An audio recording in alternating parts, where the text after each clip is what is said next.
এরপরে কি চাই? ভোট চাই? কোনো ভোটের দরকার নাই। আপনারা আমার ভোট দিবেন, আমার মনে হয় আপনাদের সামনে জোর জবরদস্তি করে ভোট আদায় করাও আমার কাজ না। আপনারা আপনাদের মতো স্বাধীন সার্বভৌম চিন্তা করবেন, কাকে দিবেন ঠিক করবেন। আমি আমার কথা বলে গেলাম, বাকিটা আপনারা যারা নেতৃস্থানীয় লোক আছেন আপনারা নিজেরা বুঝবেন। বিবেককে বিচারকে কাজে লাগাবেন।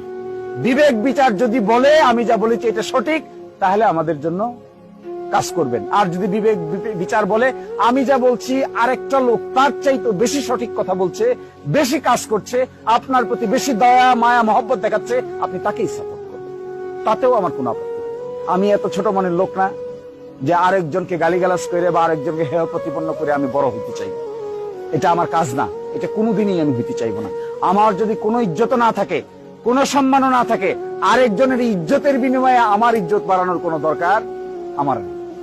ফলে আমি আপনাকে বলছি, এর চাইতেও ভালো কিছু যদি কোনো প্রার্থী আমাদের এখানে আসতে পারে, এরকম কোন ব্যক্তি যদি আসে যে নাকি আপনাদের সকলকে নিয়ে চলতে চায়, সকলকে নিয়ে কাজ করতে চায়, সকলের সমস্যার সমাধান করতে চায়, সকলকে ভালোভাবে দেখতে চায়, বন্ধু হিসেবে নিতে চায়, আমার চেয়ে ভালো কোনো ব্যক্তি হলে তাকেই আপনারা বেছে নেন।